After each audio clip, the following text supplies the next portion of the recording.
Hi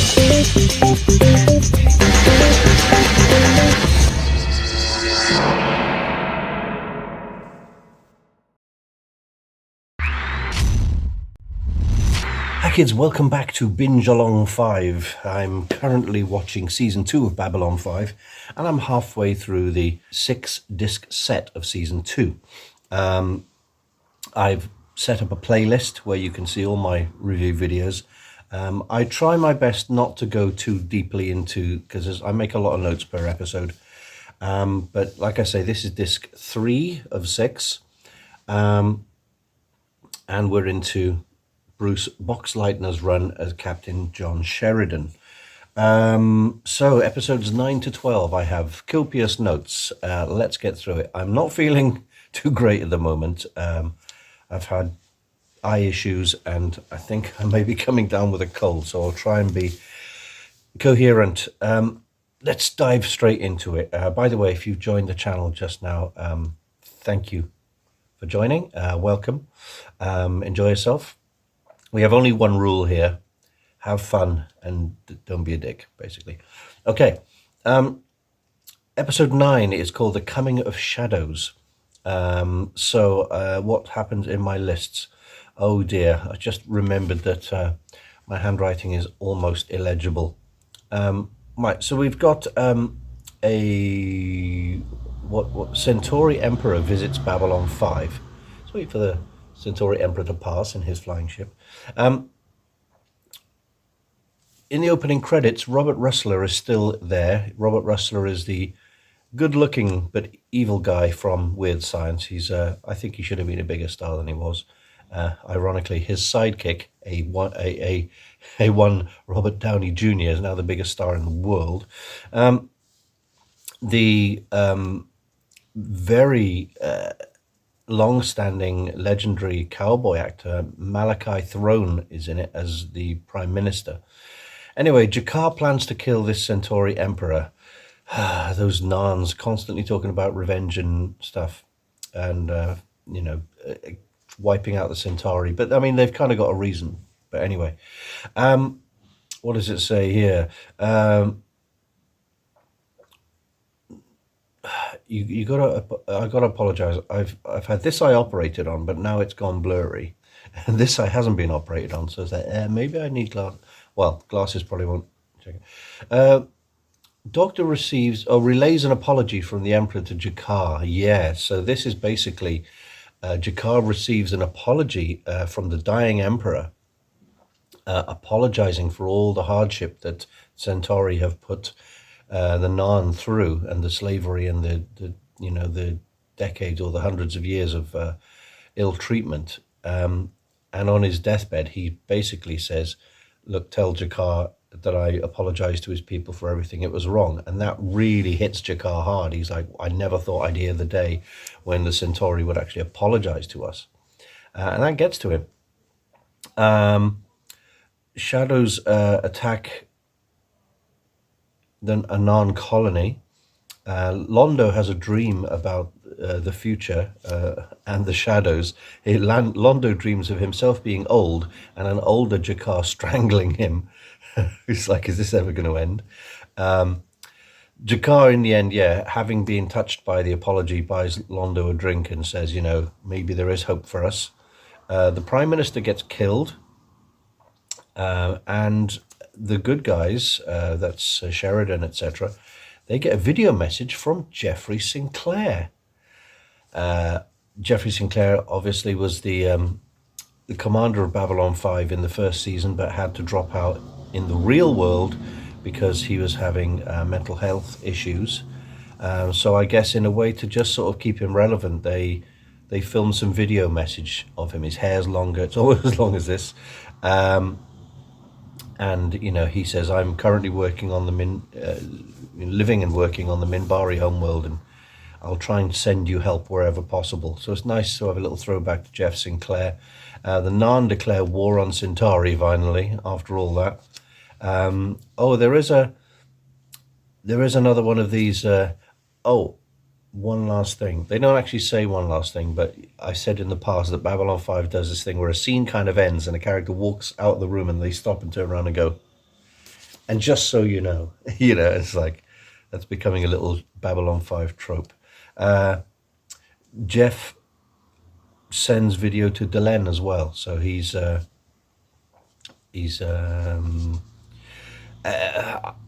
disclaimer, I watched this episode at like 2 in the morning about 3 or 4 days ago. Instead of recording my instant reaction, this is a couple of days old, so I'm still like, what happened in the episode? I don't remember it being a bad episode. I remember being, you know, the intrigue is really kicking in season 2. Let's go to the next episode, episode 10, Gropos or Gropos. Basically, 25,000 Earth Force troops arrive on Babylon 5, and the powers that be say, find some room for them. So Babylon 5 is overrun with jarheads. Dr. Franklin's dad is in charge of all these troops, played by the late great Paul Winfield. Yeah, there's lots of CG comps going on here. You see troops marching in and out of archways and, you know, on platforms and stuff. I mean, it's not great, but again, got to give it grace for its time. It tried something ambitious. CG was not in its currently almost perfect state as it is today. It was done well.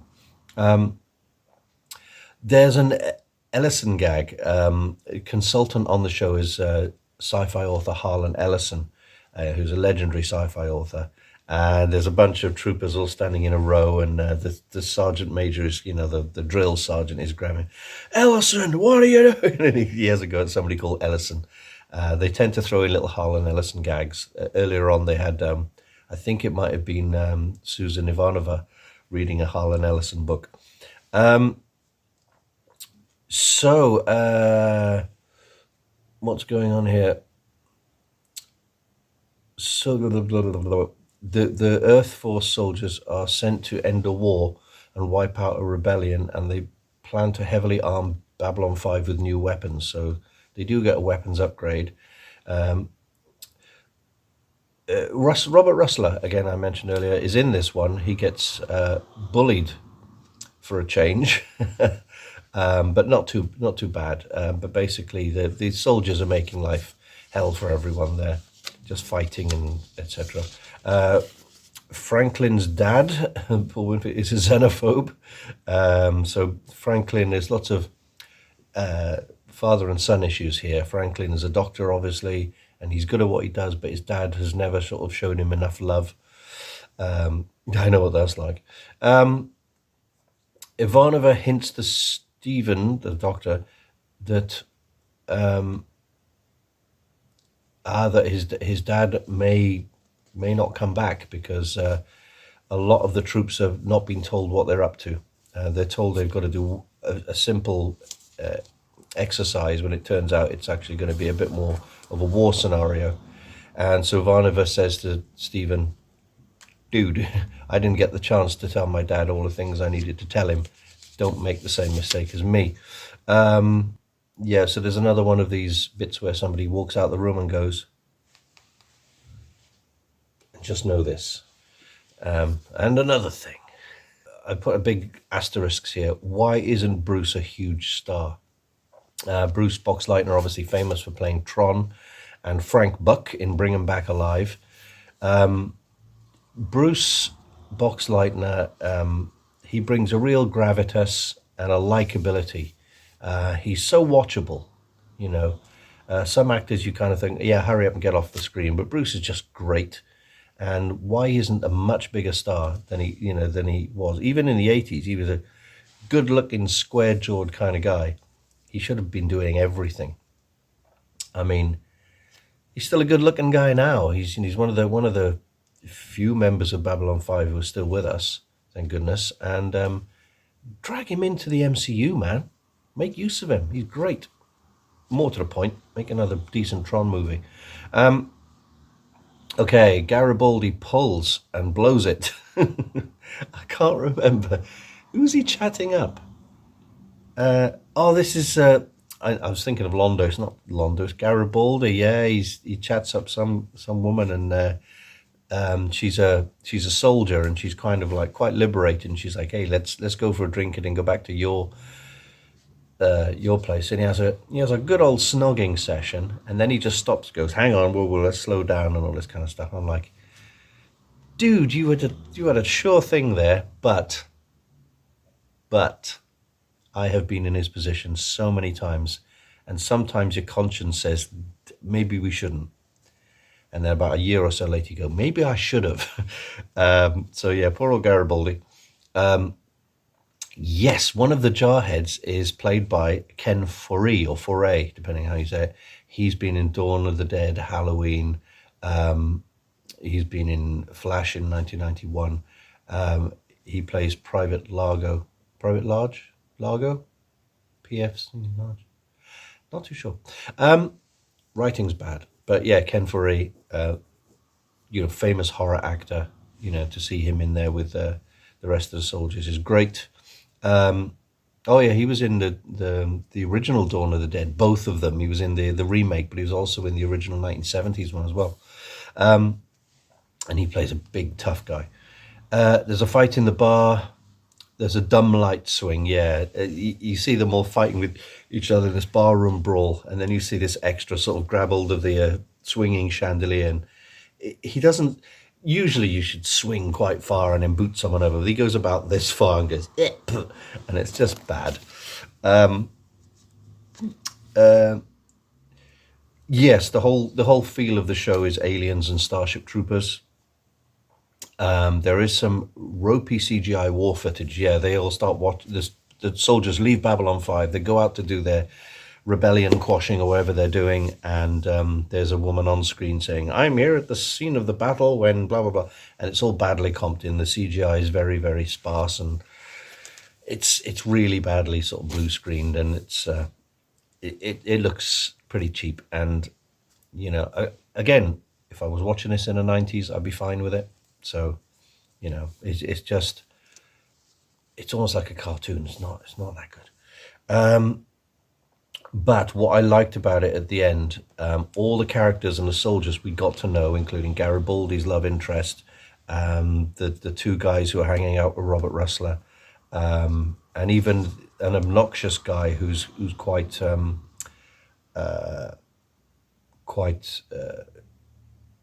bit of a troublemaker, starting fights and stuff.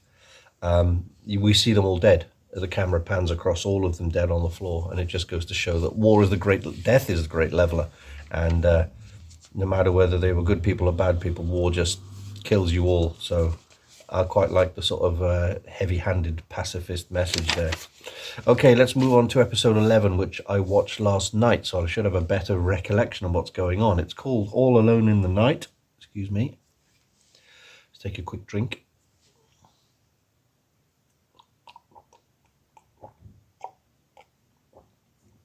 By the way, while I'm having this coffee break, I'd like to thank my subscribers for telling me that they're enjoying these Babylon 5 revisits, watching it in a way, again, through new eyes, even though these eyes are old and currently a bit knackered.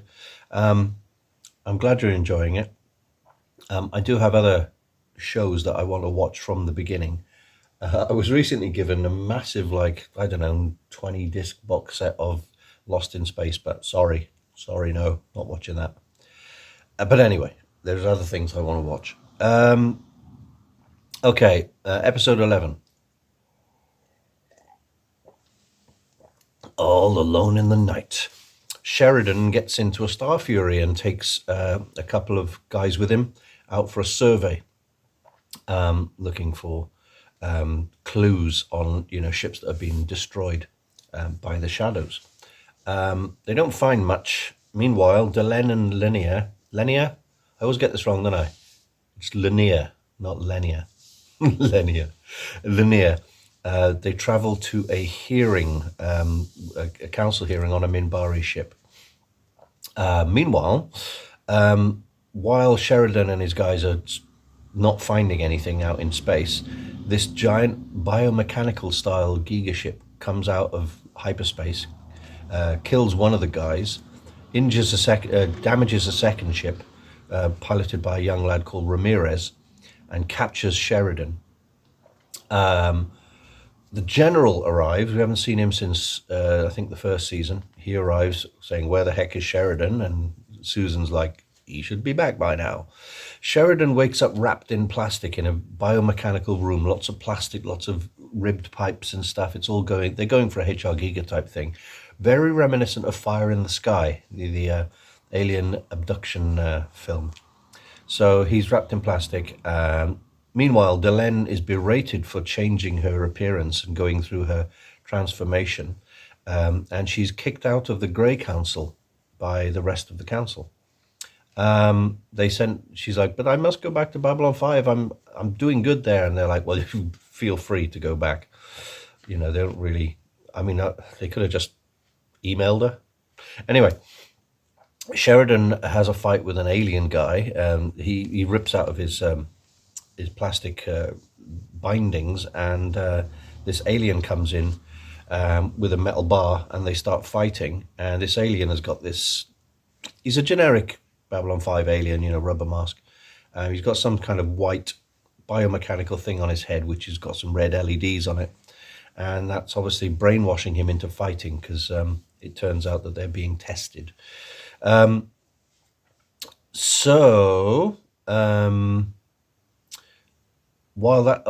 he has a fight with a Narn, who's one of obviously Jakar's race, and he's got the starfish on his head as well, and they have a big fight until Sheridan cuffs him out a few times and then manages to take this thing off him, which brings back his autonomy. Right, meanwhile, Delenn speaks to the council, and the council said they've selected a man called Neroon, who's one of the warrior caste of Minbari, to replace Delenn. I don't know how far that's going to go. Meanwhile, the general summons a big ship that looks very much like the Sulaco. It's the Agamemnon, which is the ship that Sheridan used to command back in the day. He brings the Agamemnon back to help look for Sheridan. And Sheridan has a trippy dream featuring Garibaldi, Susan, and Kosh, where Kosh says to him, "You have always been here." I don't know what that means yet. Delenn is on her way back from the Minbari ship. She's coming back to Babylon 5, and she shed some light on the ship that captured Sheridan. She said that the ship is a race called the Stribes, which I don't know what they are. But the Agamemnon and the Furies attack the bioship, which is a bit weird, because if they think Sheridan's on board that ship, why destroy it? Anyway, Delenn tells the Stribes to release the prisoners, otherwise there will be trouble. And the ship, the Narn guy who Sheridan was fighting with has got a few broken ribs, but Sheridan and the Narn guy get into an escape pod with seconds to spare, obviously, that old trope, before the bioship is blown up. And they get back to Babylon 5. Kosh, so while the Narn is being treated in hospital, Sheridan comes out of the hospital and he bumps into Kosh, and Kosh says to him again, "You've always been here." It's like, ooh, it's the second time you said that. What does it mean? The general warns Sheridan about the Psi Corps. They have a feeling that the Psi Corps are infiltrating Earth governments, and Sheridan calls a meeting with Ivanova. I've written Doyle, Jerry Doyle, the actor, Garibaldi, and the doc, and he says that we've got to do what we can under the radar to keep an eye on how things are going and try and help out with the help of people like Jeff Sinclair, but we got to keep it on the down low for now, otherwise there'll be chaos.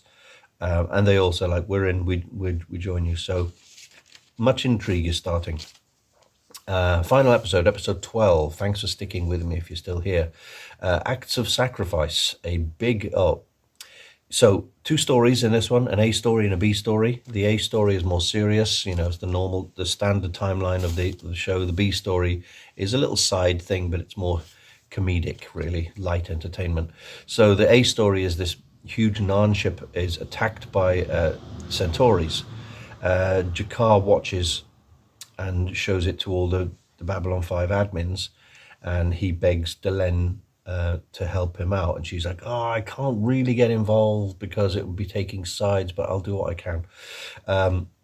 Centauri's and Narns start fighting on Babylon 5 because of this. As always, the Centauris are being dicks. They're in bars, getting drunk and shouting nonsense at the Narns, so the Narns defend themselves and the fights kick off.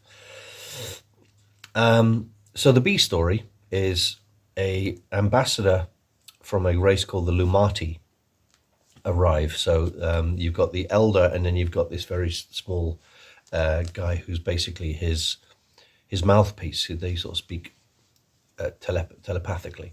The elder is played by Ian Abercrombie, who's a British actor, elderly actor, who he did play Emperor Palpatine in the animated series before Ian McDiarmid came back to voice Palpatine.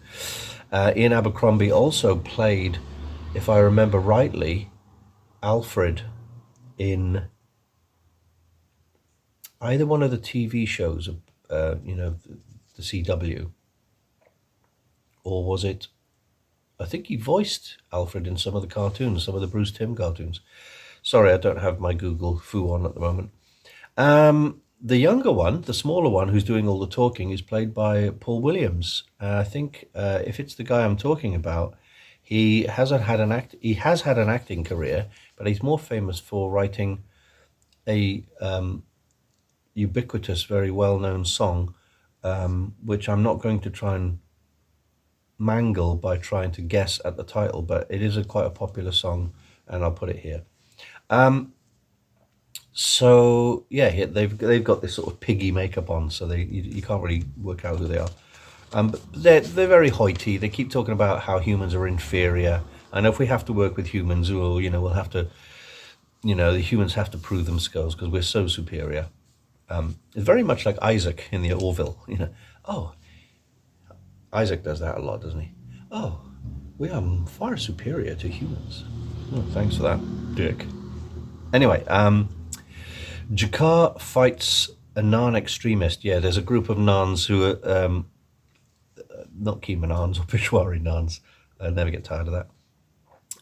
Yeah, there's a group of Narns who are like, yeah, let's go on a rampage through Babylon 5 and kill as many Centauri as possible. But Natoth, I haven't seen her for a while. She spies on them, relays it back to Jakar. He goes to meet them and says, right, I'm going to have to just fight the leader, the ringleader, because they're not going to stop otherwise. So he fights the ringleader and defeats him. And he says, like, just pack it in. Just stop all this. What have we got here? Right, yeah. So in the B story, after showing them around, the Lumati people say, oh, we quite like the humans now because you have paupers and degenerates and scum living in the lower levels. We like this. Some weird kind of segregation. So they say, in order to finalize this deal with Babylon 5, I think we should perform the human ritual of having nookie nookie with Susan Ivanova. And she's like, what? I thought, really? So she's like, what am I going to do? Anyway, cutting back to Jakar, he talks to Sheridan and the powers that be about all this sort of thing, and then he leaves the room. Oh yeah, because Sheridan and Delenn agree to kind of help rescue some Narn people using a supply ship as a sort of decoy. They send supplies down, empty the supplies off, the food supplies, and say, well, sneak some Narns on and get them back. I mean, Narns are food as well, aren't they, really? Sorry. Anyway, yeah, Jakar leaves the room, and he has been stabbed, so he's in recovery. He's in a lot of pain.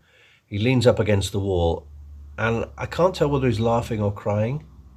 It looks like a laugh. I don't know whether it's exasperation or emotion from, the worries about his people, or is he crying? I can't tell. It's a laugh and a crying because he's got so much makeup on. You can't tell exactly what the emotion is there. So cutting back to Susan Ivanova, she calls the Lumati guy, the elderly, to her quarters where she's gone full vamp. She's got her hair up and out and everything, and she looks hot. And she's after she's had a conversation with the doctor, who says, "Look, they don't understand human ways." And she goes, "Oh, this may be my way out here."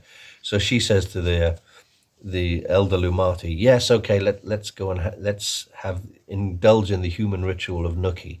And she just does this really stupid thing where she dances around and saying bum shabba labba labba, bum shabba labba labba, and she puts her finger on his head and dances around him, and she's doing these rhymes and stuff. And it's like, it's obviously it's a comedy bit, but it's for someone who's supposed to be this no nonsense Russian commander figure, it's a little bit frivolous. But then I suppose when you're in a long running series, you want moments of levity as opposed to being a hard ass all the time. But she says, "Oh yeah, this is what we humans do," and he's like, "Oh, okay then," because he doesn't understand human ways. So she gets out of it that way, and she's like, "Phew." Finally, Garibaldi, who has been feeling very lonely through this entire episode, he's very stressed, and he's not enjoying his current sort of. I think he got kind of promoted up in the Centauri hierarchy a little bit, and he's feeling that he hasn't got many friends. And he earlier on in the episode, he asks Garibaldi to like have a drink with me, and he's like, "I'm really busy, I ain't got time." And he's like, "Why does nobody like me anymore?" So right at the very end, Garibaldi has a drink with Londo, and Londo's kind of, Londo manages to diffuse the tensions between the Narn and the Centauri by just playing it down. I mean, Sheridan and Susan, is it Susan? Sheridan, I think it's Sheridan and Delenn. They suggest a way for him to be more gracious about solving this problem rather than jumping to, straight up to violence and incarceration. And he's like, "Well, if we do this, we do that. We'll send this guy away, and we'll auction his belongings, and we'll send the proceeds to the Centauri war effort or something." And he's like, "Okay, I'll do that for my good friends," because he's feeling a bit friendless at the moment. So that's halfway through season 2. All decent episodes. There's definitely more of a structure now to each episode. There's more of a through line, with things, political tensions always on the rise. Yeah, it's decent stuff. The CG is the same, but I have noticed, like I think I said before, some more dynamic shots when you see Star Furies flying around a bit. They do that Star Wars thing where the ship kind of comes into shot, and then the camera follows it as it flies away, so it gives it a bit more speed and dynamism, which is a lot better. And yeah, the characters are good. I find myself flip-flopping between who I like most between Londo and Jakar, because obviously I like the alien. Jakar's makeup is fantastic, and the performances on both of them are very good. Some days Jakar and the Narns in general frustrate me because they're not as sort of warlike as Klingons. They're not as sort of cut and dried, but they can be very sort of prone to tantrums, which I don't like. But sometimes they can be sensitive, especially with Jakar. He can be quite deep and profound when he's not acting like a blooming revenge motivated nut job. Likewise, Londo, when he's not acting like a Ferengi, a greedy bureaucrat, he can be a decent guy. So I don't know. We'll have to see how their relationship is that of basically a bickering married couple kind of thing, isn't it? Delenn has her role has been sort of played down a little bit so far. I mean, I'm sure she's got stuff going on, and we haven't seen any sparks of romance between her and Sheridan yet, because I know that they end up getting married or whatever, but that hasn't happened yet. So maybe that wasn't conceived of by JMS when he was writing this early in season 2. But it's interesting to see where it goes. You know, it is a soap opera set in space at the end of the day. Everyone, when you've got a large ensemble cast, not everyone gets a fair shake of the stick in every episode. The last few episodes, I noticed we had some good stuff with Jerry Doyle, Garibaldi. Bit less in these 4 episodes. He's doing his general chief of security stuff. Oh my goodness, I've just looked at my timer and we're up to half an hour. Sorry about that. That's what you get for making very copious notes and talking in the middle. But in all, yeah, still watchable, still good. I need to carve out time to actually watch these four at a time rather than spreading it out over a week, which I will do my best to do so we can get through it a bit quicker. So I've got disc 4, 5, and 6 to do, and that'll be the end of season 2. So I shall get back on it. Anyway, that's it for this weekend. Thanks for sticking with me if you've stayed this long. Much appreciated. Let me know what you think of Babylon 5 and everything else. As always, be nice in the comments, otherwise your comment does not get to see the light of day. Don't argue with other people in the comments, because I won't have it. And because this is a stress-free zone, remember. What was I going to say? I was going to say, yes, if you have one of the quite a large number of people who regularly visit this channel but don't subscribe, hit the subscribe button, will you? That would be really good. As Christian Harloff used to say, hit subscribe, show some class. It would be well appreciated. I'm trying to get to 1,000 subscribers this year to see what happens. When you get to 1,000 subscribers, apparently you're eligible for monetization. I'm probably not going to get very much. It'll be like a penny a month or something, but to get to 1,000 would be a big achievement for me. I've got friends who have got to 3,000 or whatever, 3,500, and I'm like, wow, what happens? What happens now? So, getting to 1,000 would be a major, win for me. That'd be cool. Anyway, guys, I need to put more and more eye drops in here, which the new set of eye drops are basically vinegar. So, yeah, my eye's going to go completely red for about an hour. It's not fun, not fun. Anyway, I'm going to say, as they say on Babylon 5, may the force be with you and prosper. Take care now. Bye-bye then.